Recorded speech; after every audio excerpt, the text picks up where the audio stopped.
Hi, fourth grade. I'm excited to get you started on your next read aloud that you get to listen to with all of us reading to you. It's Joey Pigza Swallowed the Key. Lighthearted, fun chapter book. So I'm going to get us started. Jack Gantos wrote it, and there's a whole series. So if you fall in love with this one, there are more to read. Chapter 1, Off the Wall. At school, they say I'm wired bad, or wired mad, or wired sad, or wired glad, depending on my mood and what teacher has ended up with me. But there's no doubt about it, I'm wired. This year was no different. When I started out, all the days looked about the same. In the morning, I'd be okay and follow along in class. But after lunch, when my meds had worn down, it was nothing but trouble for me. One day, we were doing math drills in class, and every time Miss Maxey asked a question like, what's 9 times 9? I'd raise my hand because I was really quick in math. But each time she'd call on me, even though I knew the answer, I would just blurt out, can I get back to you on that? And then I'd nearly fall out of my chair laughing. And she'd give me that white-lipped look, which meant, settle down.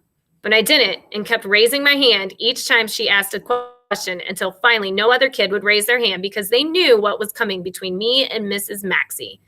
Okay, Joey, she'd say, calling on me and staring hard at my face as if her eyes were long fingers that could grip me by the chin.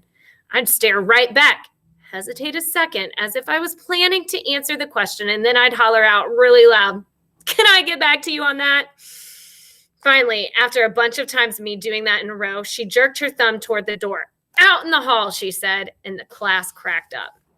So I went and stood in the hall for about a second until I remembered the mini super ball in my pocket and started to bounce it off the lockers and the ceiling. And after Mrs. Deebs in the class next door stuck her head out and yelled, hey, cut out the racket, like she was yelling at a stray alley cat, I remembered something I had seen on TV and wanted to try.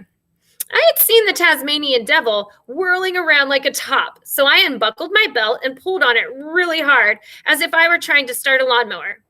But that didn't get me spinning very fast.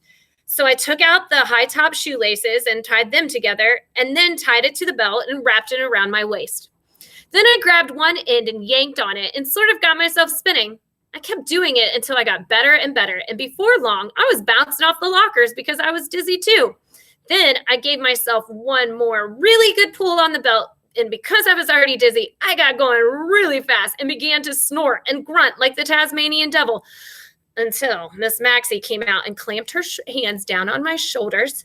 She stopped me so fast I spun right out of my shoes and they went shooting down the hall. You glue your feet to the floor for 5 whole minutes, or you can spin yourself down to the principal's office, she said. Now, what is your choice going to be? Can I get back to you on that? I said. Her face turned red. 5 minutes, she said. Settle down for 5 minutes and you can rejoin the class. I nodded, and when she was gone, I wrapped my belt and laces around my middle and gave it a good tug and began to spin and slam into lockers, and I got going so good that the gum under my tongue flew out and my super ball slipped out of my hand and went bouncing down the hall. And I kept going and going like when you roll down a steep hill, and before long, I was bumping into the glass walls around the principal's office like a dizzy fish in a tank. The principal came out, pinned me against the wall, and we had a little talk about my behavior goals. And I spent the rest of the day in her office floor sorting out all of the used crowns that the kindergartners kept in big plastic tubs until I had separate piles of blue and green and red and yellow, and you know the rest. So that's chapter 1.